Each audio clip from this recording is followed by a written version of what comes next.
حضرت جابر بن عبداللہ رضی اللہ عنہ فرماتے ہیں کہ کچھ فرشتے نبی کریم صلی اللہ علیہ وسلم کے پاس اس وقت آئے جبکہ آپ سو رہے تھے۔ فرشتوں نے آپ سے کہا آپ سوئے ہوئے ہیں۔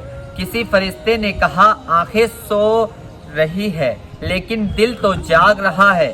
پھر آپس میں کہنے لگے تمہارے ان ساتھی محمد صلی اللہ علیہ وسلم کے بارے میں ایک مثال ہے، ان کو ان کے سامنے بیان کرو۔ دوسرے فرشتوں نے کہا وہ تو سو رہے ہیں، لہذا بیان کرنے سے کیا فائدہ؟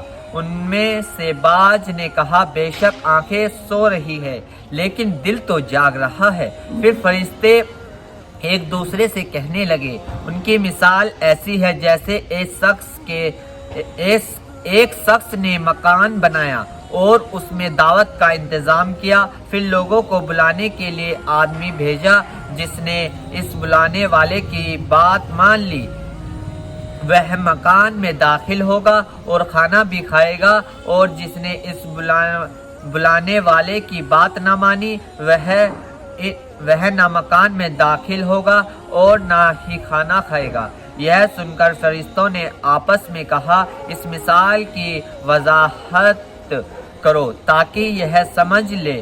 باز نے کہا یہ تو سو رہے ہیں، وضاحت کرنے سے کیا فائدہ؟ دوسروں نے کہا آنکھیں سو رہی ہے مگر دل تو بیدار ہے۔ پھر کہنے لگے وہ مکان جنت ہے جسے اللہ تعالیٰ نے بنایا اور اس میں مختلف نعمتیں رکھ کر دعوت کا انتظام کیا، اور اس جنت کی طرف بلانے والے حضرت محمد صلی اللہ علیہ وسلم ہے۔ جس نے محمد صلی اللہ علیہ وسلم کی اطاعت کی اس نے اللہ تعالیٰ کی اطاعت کی، لہٰذا وہ جنت میں داخل ہوگا اور وہاں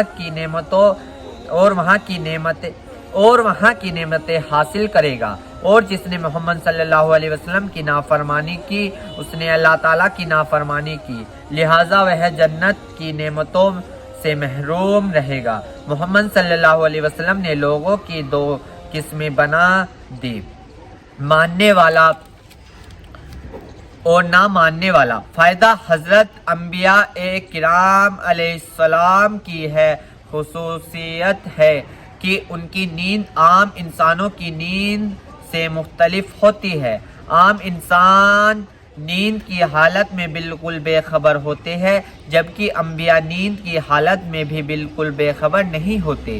ان کی نیند کا تعلق صرف آنکھوں سے ہوتا ہے، دل نیند کی حالت میں بھی اللہ تعالیٰ کی ذات عالی سے جڑا رہتا ہے۔ جی ہاں دوستو، اللہ تعالیٰ ہمیں کہنے اور سننے سے زیادہ عمل کرنے کی توفیق عطا فرمائے۔